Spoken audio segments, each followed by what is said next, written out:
الحمد للہ وکفا وسلام علی عباد اللہ الذین اصطفیٰ اما بعد فاعوذ باللہ من الشیطان الرجیم بسم اللہ الرحمن الرحیم یا ایہا الذین آمنوا من یرتد منکم عن دینہ فسوف یأتی اللہ بقوم یحبهم ویحبونہ اذلۃ علی المؤمنین عزۃ علی الکافرین یجاہدون فی سبیل اللہ ولا یخافون لومۃ لائم ذلک فضل اللہ یؤتیہ من یشاء واللہ واسع علیم رب اشرح لی صدری ویسر لی امری واحلل عقدۃ من لسانی یفقہوا قولی۔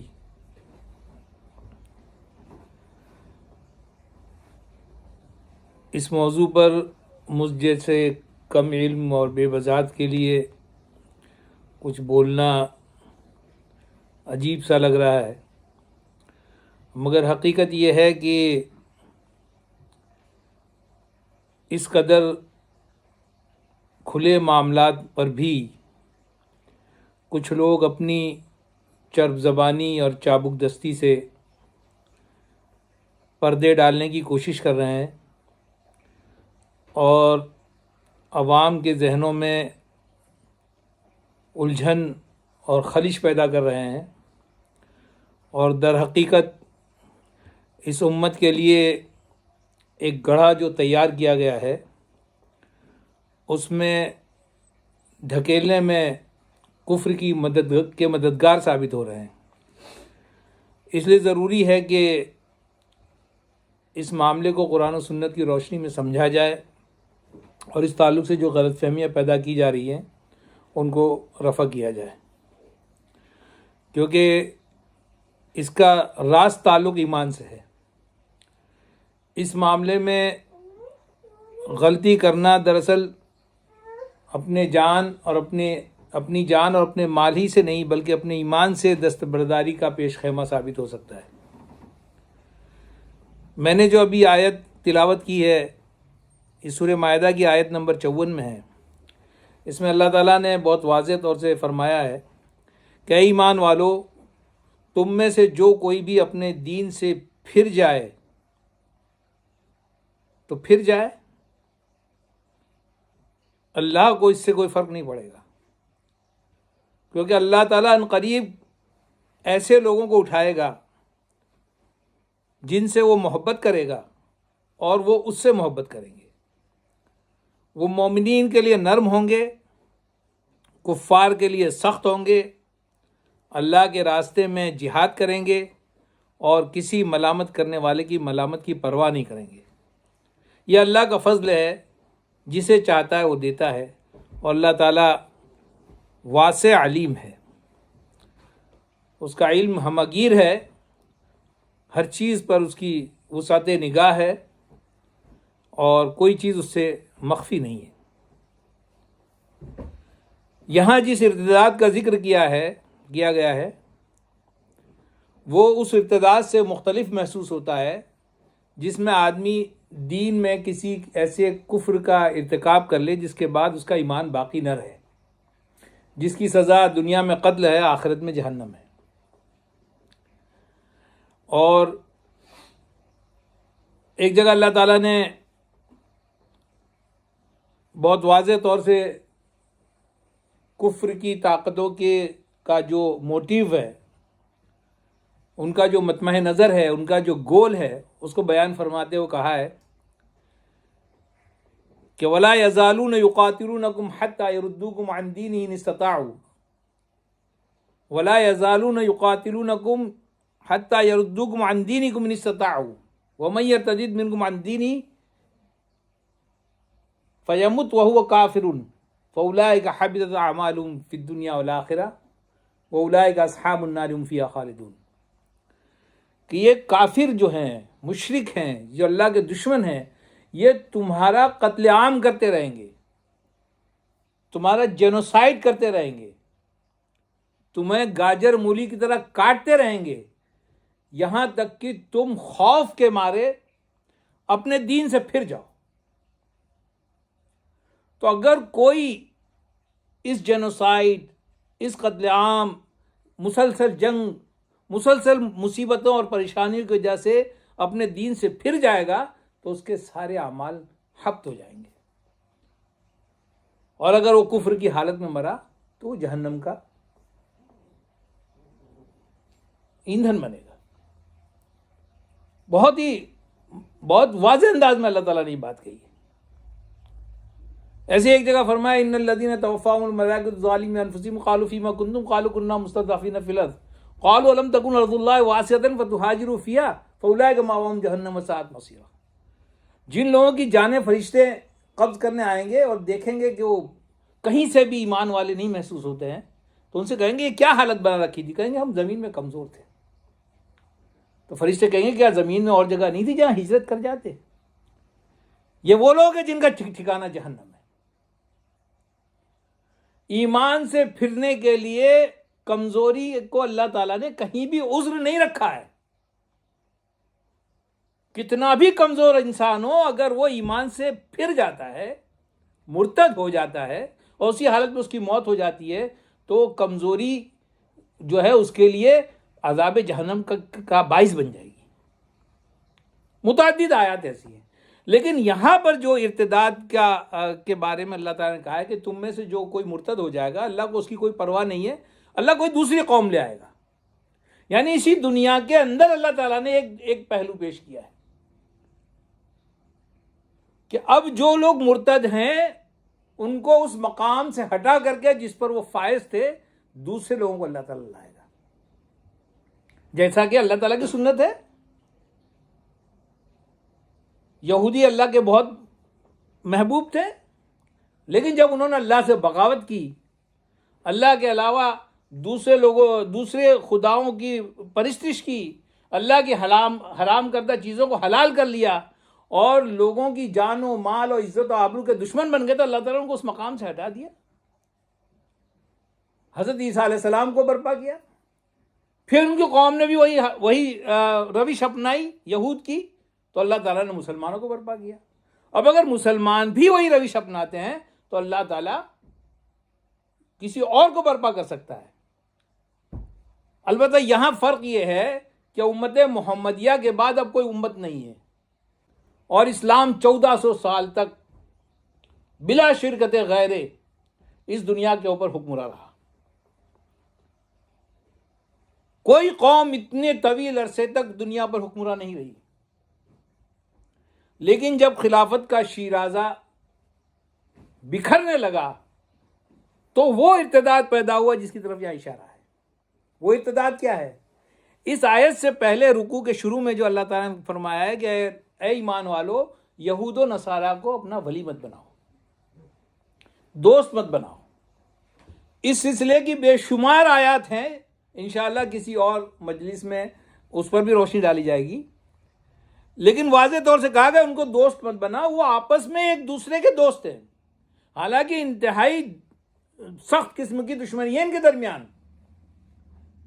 لیکن دونوں مادہ پرست ہیں، دونوں ایکسپلوئٹ کرنے والے ہیں، دونوں دوسروں کو اپنا غلام بنانے کا نوشن رکھتے ہیں، تو یہ ایک دوسرے کے دوست ہیں اور اسلام کے دشمن ہیں۔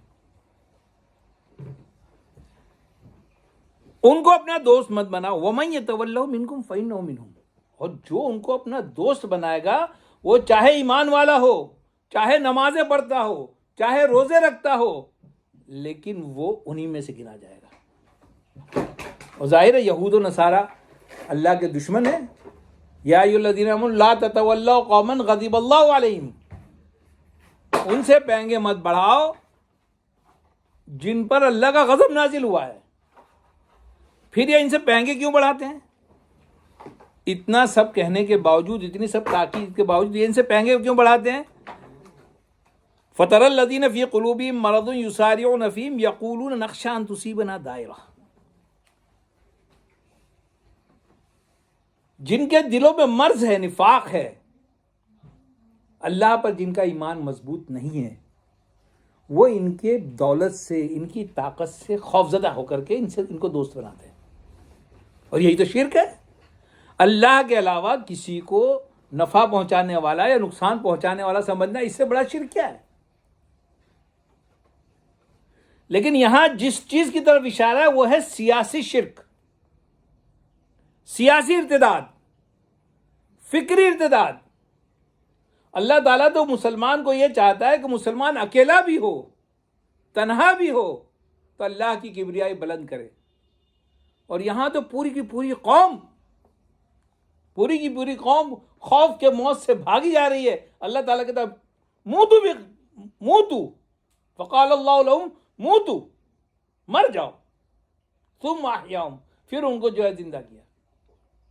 الم تر الی الذین خرجوا من دیارہم وہم الوف، ہزاروں کی تعداد میں تھے اور اپنے گھر سے بھاگے موت کے خوف سے۔ اللہ تعالیٰ کا مر جاؤ۔ اللہ تعالیٰ کو یہ بات انتہائی ناپسند ہے کہ کس کثرت و قلت کی بنیاد پر آدمی اللہ پر بھروسہ کرنے کے بجائے اللہ کے دشمنوں پر بھروسہ کرے۔ یہ سیاسی ارتداد کتنی خطرناک نتائج پیدا کرتا ہے، اس کا اندازہ آپ اسی سے لگا لیجئے کہ جو مسئلہ فلسطین ہے، قضیہ فلسطین ہے، وہ اسی سیاسی ارتداد کی پیداوار ہے۔ آپ دیکھ لیجئے جب خلافت کا شیرازہ بکھرنے لگا اور برطانیہ اور فرانس اور پرتگال اور ان لوگوں نے جو ہے اپنی کالونیاں بنائی 18ویں 19ویں صدی میں، تو کچھ مسلمان طالع آزما مسلمان، حکمرانی کے شائق مسلمان، انہوں نے خلافت عثمانیہ کے خلاف برطانیہ کی مدد کی، اور اس کے نتیجے میں برطانیہ نے اپنی نو آبادیات کی زمام مملکت ان کے ہاتھوں میں دی۔ جب انہوں نے کیک کی طرح کاٹ دیا، آپ دنیا کے نقشوں کو دیکھیے، ہر جگہ آڑی ترچھی لکیریں ملے گی، لیکن آپ مڈل ایسٹ کو دیکھیے، کئی جگہ بالکل سیدھی سیدھی لکیریں ملے گی، ایسے لگے گا جیسے کیک کاٹ کے بانٹا گیا ہے۔ وہ اس طرح سے بانٹا گیا کہ کوئی قوت جو ہے پائیدار نہ ہو سکے۔ اور اسی کے بعد جو ہے وہاں پر اسرائیل کو انہوں نے قائم کیا۔ اسرائیل بالکل ذرا سا ہے، اس وقت مسلمان چاہتے تو اس کو بالکل رگیت دیتے، اور اس وقت بھی اگر مسلمان چاہیں تو اس کو رگیت دیں، لیکن یہ سیاسی ارتداد تھا جو اسرائیل کے قیام اور اس کے دوام کا باعث بنا۔ آج حال یہ ہے کہ جو لوگ قبلے کے محافظ ہیں، اپنے آپ کو فخریہ خادم الحرمین شریفین کہہ رہے ہیں، وہ قبلہ اول پر غاصب حکمرانوں کی باہوں میں باہیں ڈالے بیٹھے ہوئے، وہ اس حد تک چلے گئے ہیں کہ آج ہی ایک پوسٹ آئی ہے جس میں ایک دبئی کے صحافی نے کہا ہے، نعوذ باللہ نعوذ باللہ، اس کا ایمان جاتا رہا، وہ کہہ رہا ہے کہ اللہ کے رسول صلی اللہ علیہ وسلم نے خیبر کے یہودیوں کے ساتھ جو ہے ظلم کیا تھا، سعودی عرب کو چاہیے کہ ان کو کچھ مطلب کمپنسیشن دے اور ان میں سے کچھ لوگوں کو شہریت دے کیونکہ وہ زمین کے مالک ہیں۔ یہ صریح کفر ہے، لیکن یہ کفر کعبے کے قریب سے جو ہے ابھر رہا ہے، کیونکہ یہ لوگ سیاسی ارتداد کا شکار ہو چکے ہیں، اور جتنے بھی حکمراں ہیں سب اس کے اندر جو ہے بالکل سارے مسلم حکمراں بلا استثناء اس سیاسی شرک کے مرتکب ہو رہے ہیں، سیاسی ارتداد کے مرتکب ہو رہے ہیں بلا استثناء۔ کسی کا کچھ جغرافیائی یا کچھ جو ہے مسلکی مفادات کے تحت کوئی ہیلپ ہے تو وہ اس کا تعلق جو ہے ایمان سے نہیں ہے۔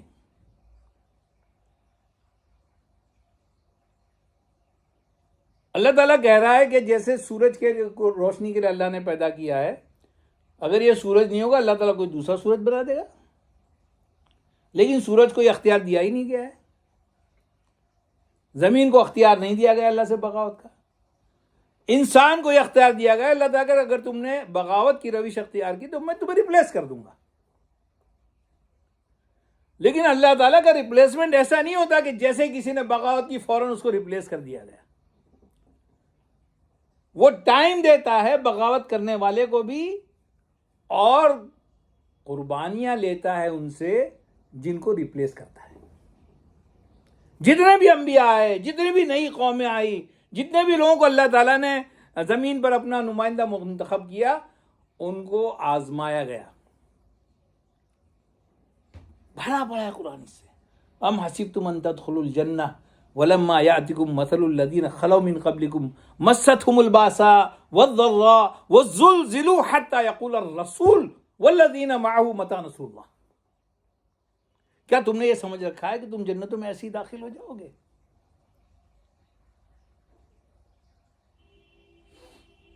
حالانکہ تمہارے پاس ابھی وہ مصیبتیں آئی نہیں ہیں،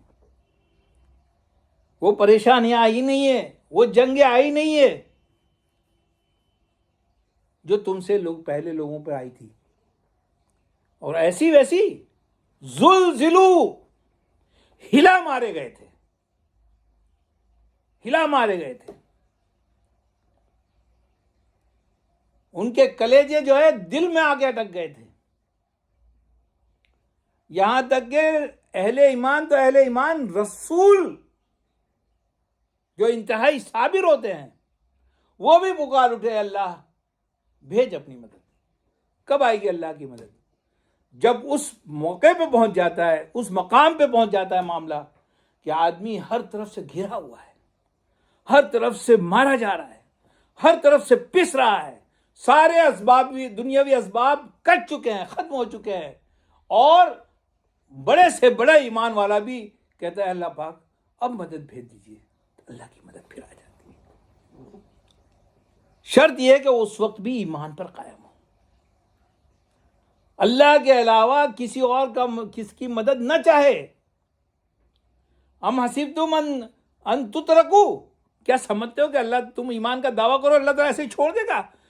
وَلَمَّا يَعْلَمِ اللَّهُ الَّذِينَ جَاهَدُوا مِنكُمْ وَلَمْ يَتَّخِذُوا مِن دُونِ اللَّهِ وَلَا رَسُولِهِ وَلَا الْمُؤْمِنِينَ وَلِيجَةً۔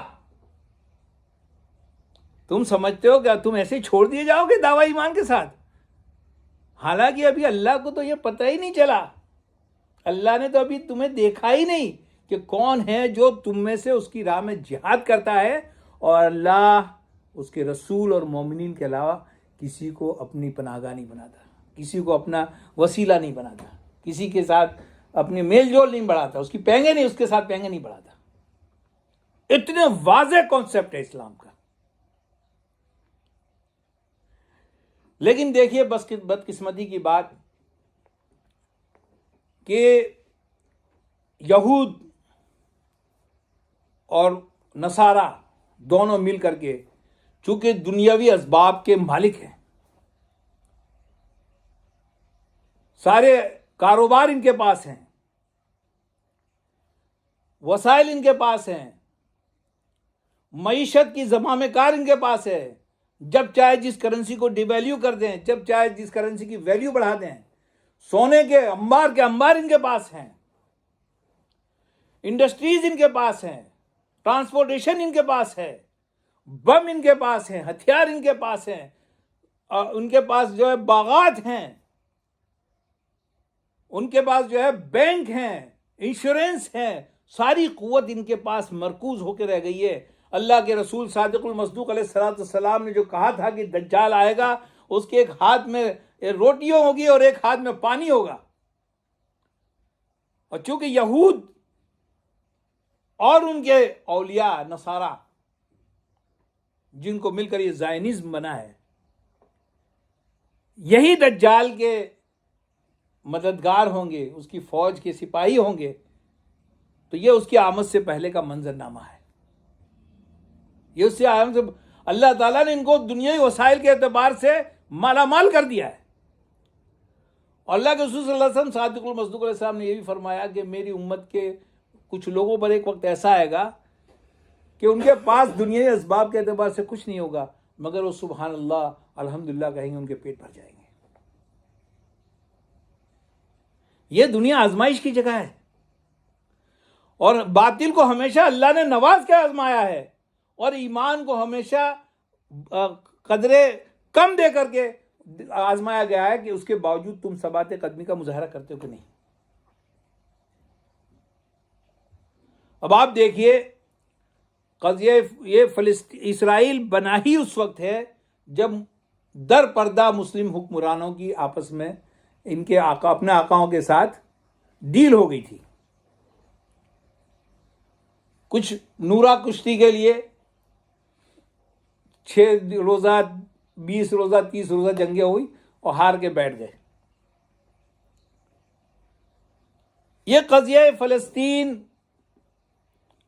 ابھی تک جو زندہ ہے وہ کس کی وجہ سے؟ اہل فلسطین کی وجہ سے.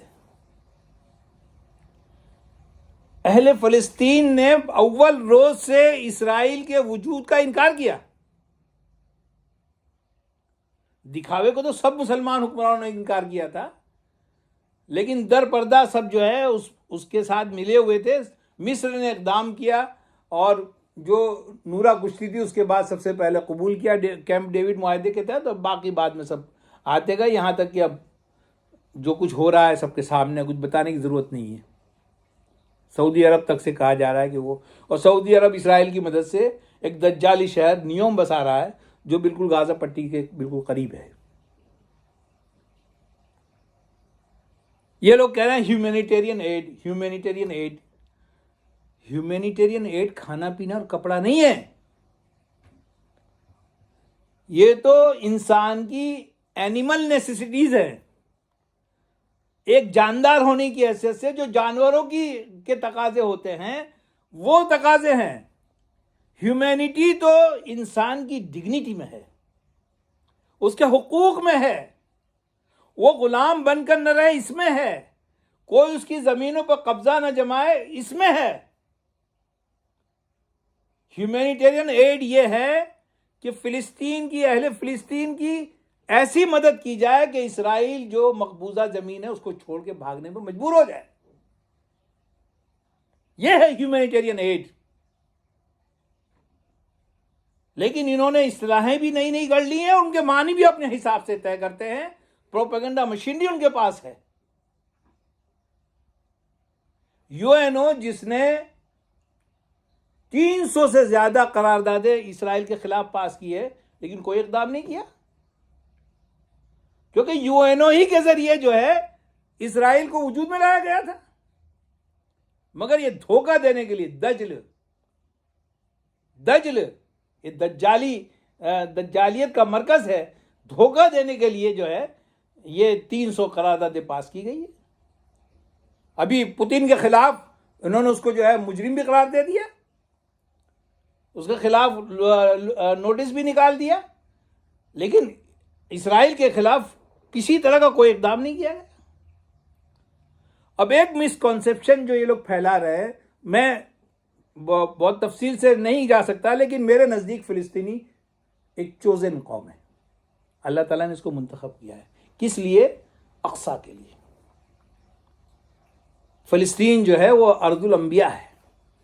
حضرت ابراہیم علیہ السلام، حضرت یوسف علیہ السلام، حضرت موسیٰ علیہ السلام اور زکریا علیہ السلام، عیسیٰ علیہ السلام، سب کی جو ہے یہ کرم بھومی بھی رہا ہے، اور حضرت عیسیٰ علیہ السلام کے علاوہ سارے لوگ وہاں آرام فرما بھی ہیں.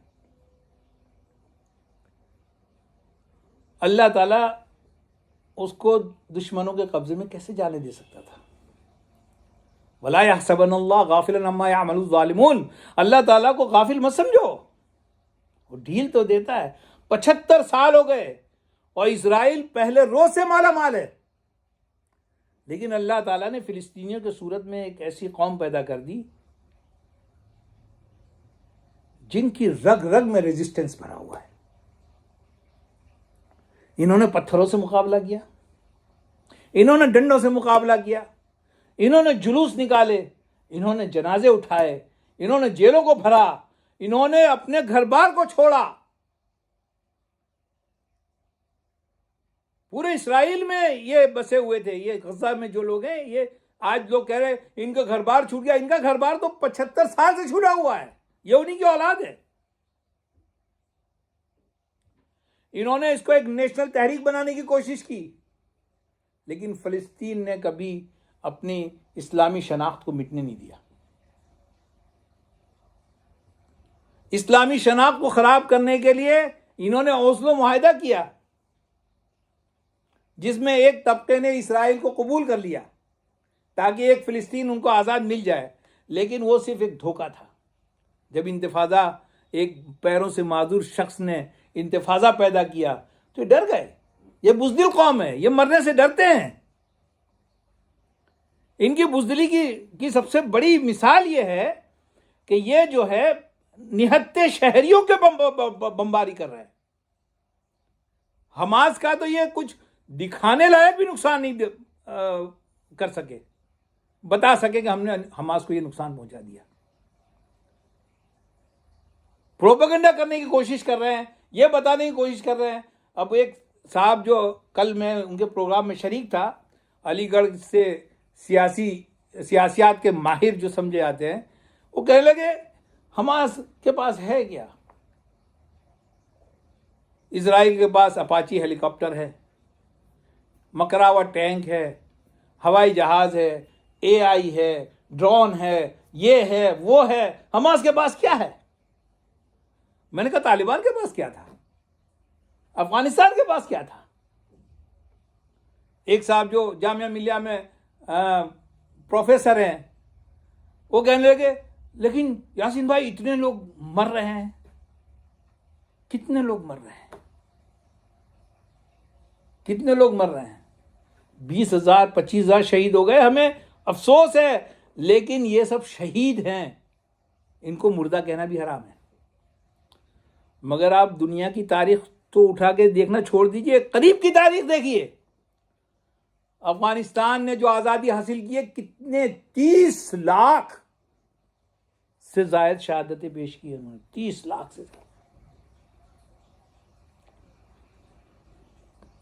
اتنی بڑی تعداد ان کی مہاجرت میں رہی ہے. عراق میں 10 لاکھ لوگ شہید ہوئے امریکی جبر کے نتیجے میں.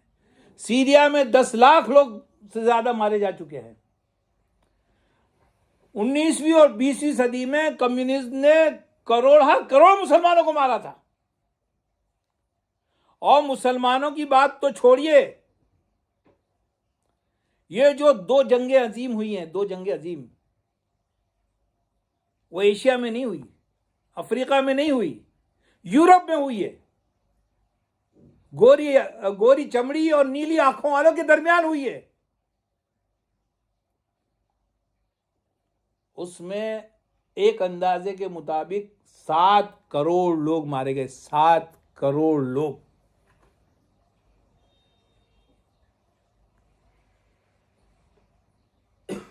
وہ پروفیسر صاحب فرما رہے ہیں اس سے اسرائیل کا کیا بگاڑ لیں گے؟ یہ اصل میں مادہ پرستی کی انتہا ہے، سیاسی ارتداد کا شاہکار ہے. آپ کرونالوجی پہ غور کیجئے،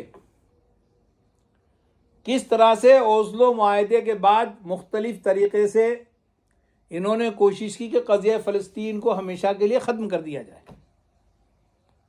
اور دھیرے دھیرے دھیرے اب پچھلے دنوں جو ابراہم اکارڈ ہوا تھا، اس کے ذریعے تو یہ سمجھ رہے تھے کہ اب تو مسئلہ فلسطین ختم ہو گیا. نیتن یاہو نے UN کے اندر تقریر کی باقاعدہ، اس میں فلسطین کا اسرائیل کا ایک نقشہ بتایا جس میں سرے سے فلسطین ہے ہی نہیں.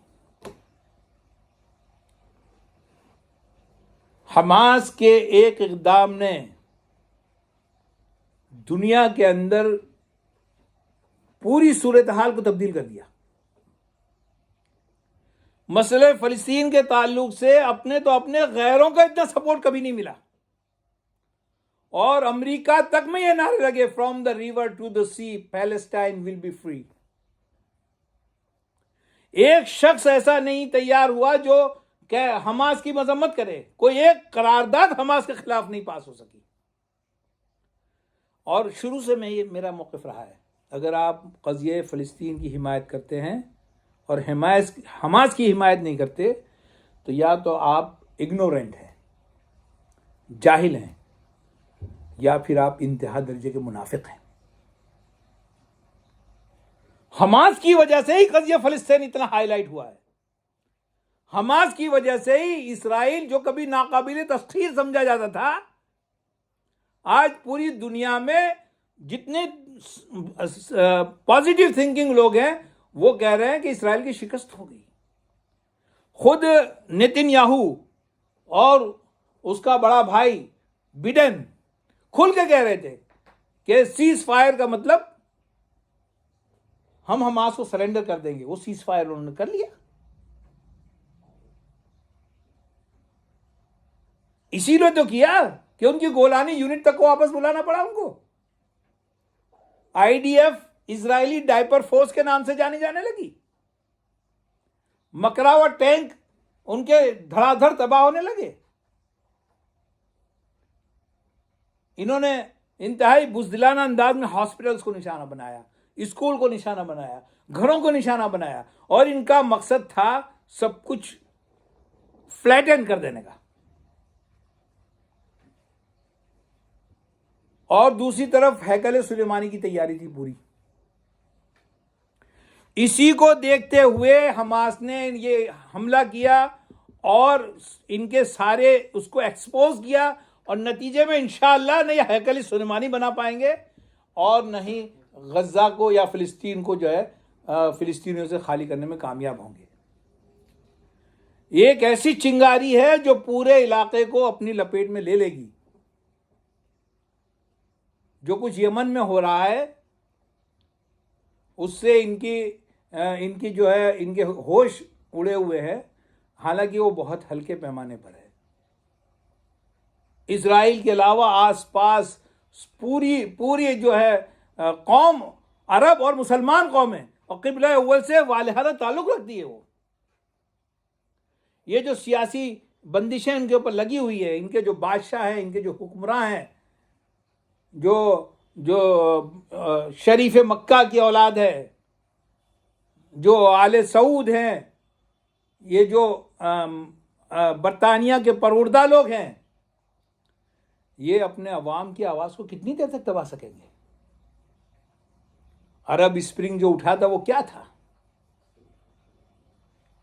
وہ وہی حکمرانوں کے سیاسی ارتداد کے خلاف اسلامی سیاست کا غلغلہ تھا. اخوانیوں پہ پابندی کیوں لگائی انہوں نے؟ سید مودودی کے لٹریچر کو علی گڑھ سے کیوں ہٹایا انہوں نے؟ سعودی عرب جس نے ان کو نوبل انعام دیا تھا اس پہ پابندی کیوں لگائی؟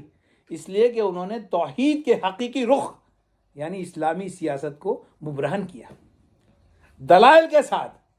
حسن البنا کے ہاتھ میں تلوار نہیں تھی، سید مودودی کے ہاتھ میں تلوار نہیں تھی، دلائل کے ساتھ کیا.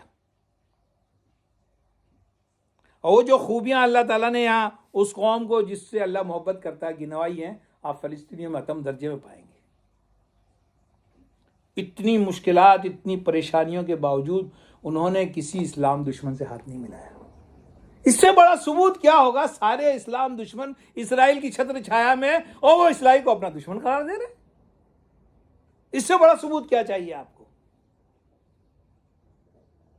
ایک صاحب عباسی صاحب پاکستان کے جو اسلامی انقلاب کا اپنے آپ کو علمبردار سمجھتے ہیں، لیکن شاید اسلامی انقلاب کے سب سے اہم جز جہاد کے منکر ہیں غالباً، وہ فرما رہے ہیں کہ یہ کیسا جہاد ہے؟ زخمیوں کے لیے اسپتال نہیں ہے، پینے کو پانی نہیں ہے، لائٹ نہیں ہے. ارے جہاد کرنے جا رہے ہو یا کسی ٹرپ پہ نکلے ہو؟ غزہ جیسے چھوٹے سے علاقے میں 200 سے زیادہ ہاسپٹلز تھے، دشمن نے اس کو ختم کر دیا. اینستھیسیا نہیں ہے. 16 سال 16 ایئرز غزہ محاصرے میں ہے. اسرائیل کی مرضی کے بغیر وہاں پانی نہیں جا سکتا، بجلی نہیں جا سکتی، اینستھیسیا میڈیسن یہ نہیں جا سکتی، اور امداد کا سامان نہیں جا سکتا. اب اس پہ ان کو تکلیف ہے. وہ کہتے جب یہ سب نہیں جا سکتا تو کہاں سے انہوں نے نکال لیا؟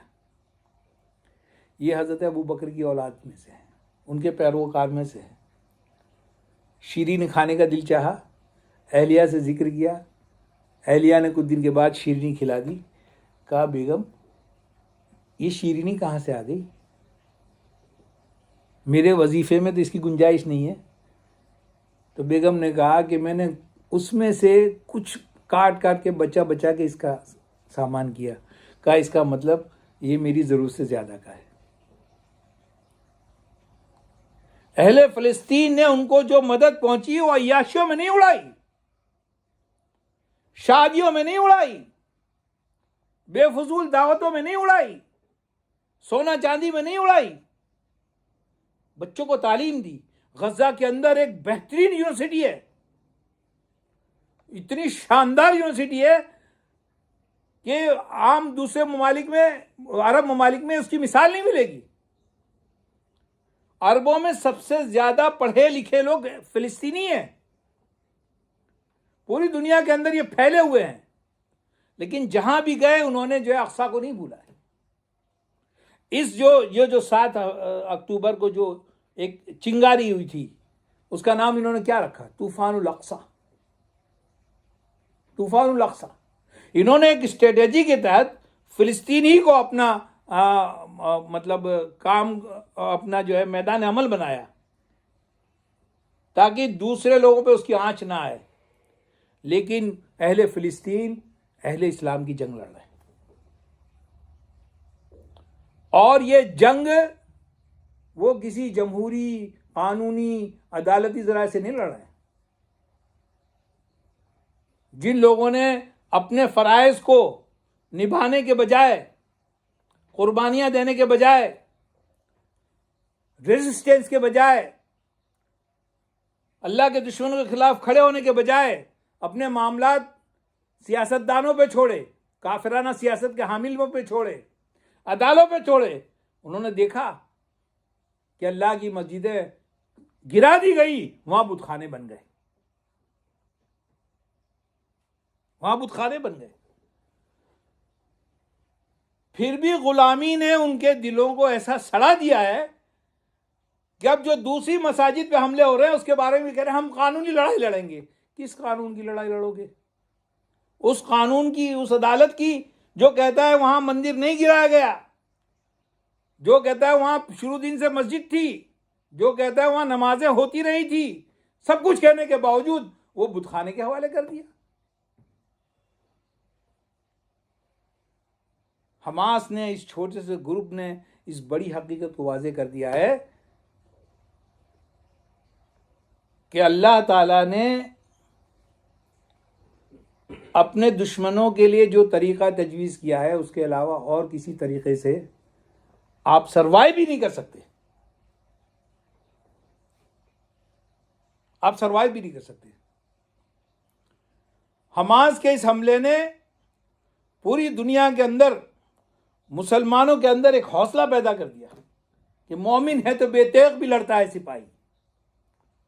دنیا میں جو جنگیں ہوتی ہیں وہ وسائل کی نہیں ہوتی ہیں۔ اب وہ پروفیسر صاحب فرما رہے تھے کہ اسرائیل کے پاس یہ ہے، یہ ہے، یہ، یا عام طور سے جو نریٹو ہے وہ یہ ہے کہ ہم جتنا دشمن کے پاس اسباب ہے اتنے اسباب پیدا کریں۔ دنیا میں کبھی ایسا ہوا ہے؟ کم من فئۃ غلیلۃ غلبت فئۃ کثیرۃ باذن اللہ۔ یہ یہودی جو آج مطلب کیل کانٹوں سے لیس ہیں، جب موسیٰ علیہ السلام نے کہا کہ اسی فلسطین پہ کہ حملہ کر دو،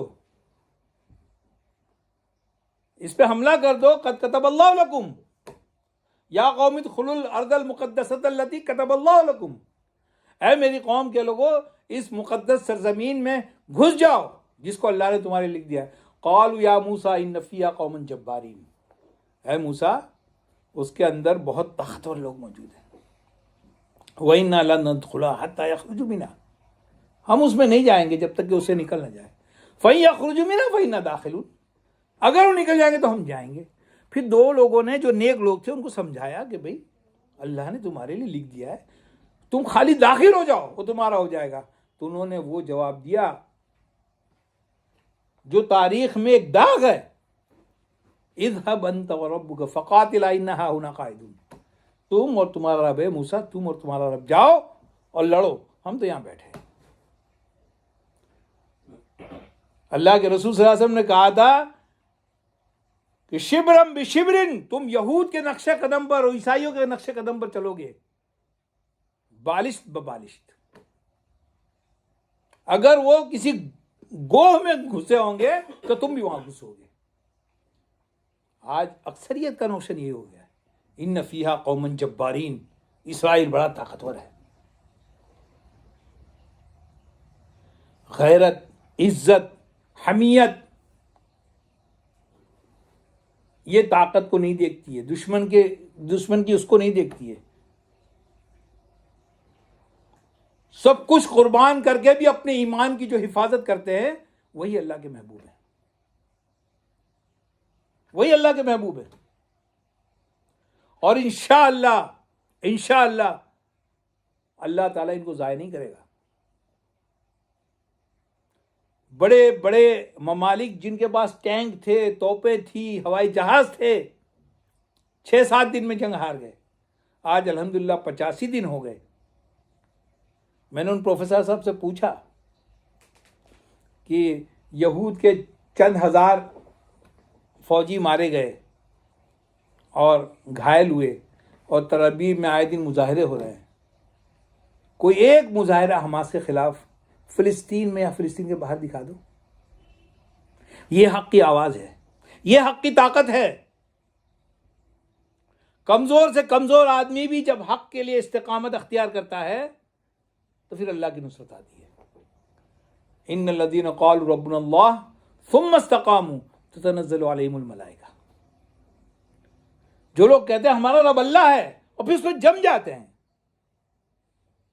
کسی ملامت کرنے والے کی ملامت کی پرواہ نہیں کرتے ہیں، کسی کی طاقت سے خوف نہیں کھاتے ہیں، کسی کے لالچ اور بہکاوے میں نہیں آتے ہیں اور استقامت اختیار کرتے ہیں، پھر اللہ کی مدد آتی ہے، پھر اللہ کی مدد آتی ہے. اللہ کی مدد فضائے بدر پیدا کر، فرشتے تیری نصرت کو اتر سکتے ہیں گردوں سے قطار اندر قطار پہ. میدان میں نکلے بغیر مدد نہیں آتی. عباسی صاحب فرماتے ہیں کہ حماس نے اہل فلسطین سے مشورہ نہیں کیا، سب کو دھوکے میں رکھا اور حملہ کر دیا. اللہ کے رسول صلی اللہ علیہ وسلم کسی کو دھوکے میں نہیں رکھتے تھے. ارے بخاری شریف پڑھ لیتے، اس میں واضح حدیث ہے اللہ کے رسول کے بارے میں کہ اللہ کے رسول صلی اللہ علیہ وسلم جب بھی کسی غزوے کے لیے نکلتے تو اس مقام کو نہیں بتاتے تھے جہاں جانا ہے، کسی اور جگہ کی طرف اشارہ کرتے تھے سوائے تبوک کے.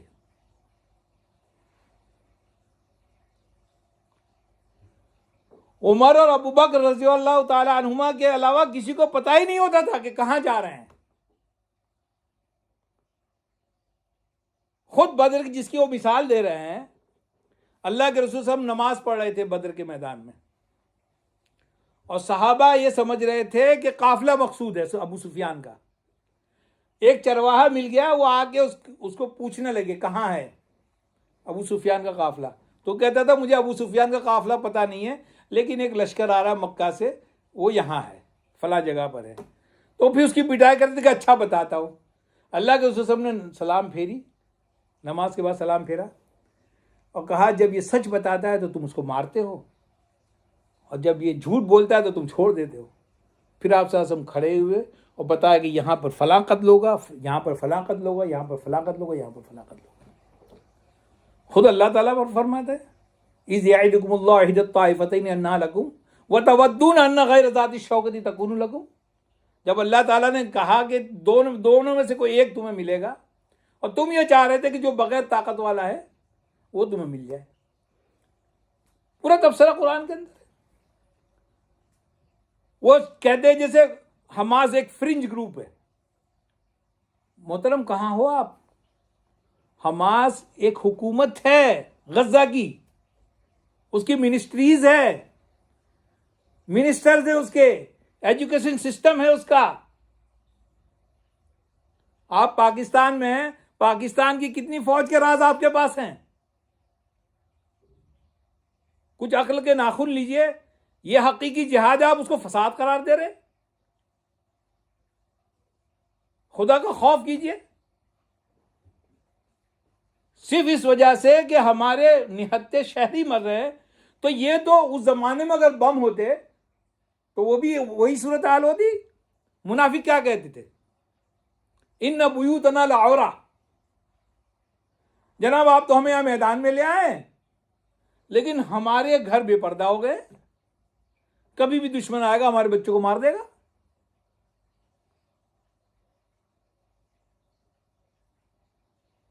تعداد کا جہاں تک تعلق ہے، ہیروشیما ناگاساکی، ایک دن کے اندر امریکہ نے کتنے بندوں کو مار دیا، صرف ایک دن کے اندر. اور جاپانیوں کے بجائے وہ اصل میں رشیا کے لیے جو ہے انہوں نے یہ کیا تھا کہ ہم تمہارا یہ حشر کر دیں گے. لیکن جیسے جیسے ایٹامک پاور بڑھتے گئے، اب ایک دوسرے کے خلاف وہی چیز ریزسٹنٹ بن گئی. بات یہ نہیں ہے کہ کون جیت رہا ہے کون ہار رہا ہے، سب سے اہم بات یہ ہے کہ حق پر کون ہے، اور ہماری ذمہ داری ہے کہ حق پر جو ہے ان کا ساتھ دیں، ان کے لیے دعا کریں، ان کے لیے جو ممکن ہو مدد کریں. اور اگر یہ سب نہ ہو سکتا ہو تو کم سے کم خدا کے واسطے ان پہ دشنام ترازی نہ کریں، انہیں بدنام نہ کریں. اگر آپ ان کے لیے دعا نہیں کر سکتے تو ان کے لیے بد دعا نہ کریں. اس جنگ سے آپ کو کیا نقصان پہنچ رہا ہے؟ آپ کو محسوس ہو نہ ہو شیطان کے خیموں میں ہلچل مچ گئی ہے، جانیں وہ دے رہے ہیں، خون ہماری رگوں میں بڑھ رہا ہے. ہوش کے ناخن لیجئے اور اہل حق کی مدد کیجیے. اقول قولی ھذا واستغفر اللہ لی ولکم اجمعین، وآخر دعوانا الحمد للہ رب العالمین.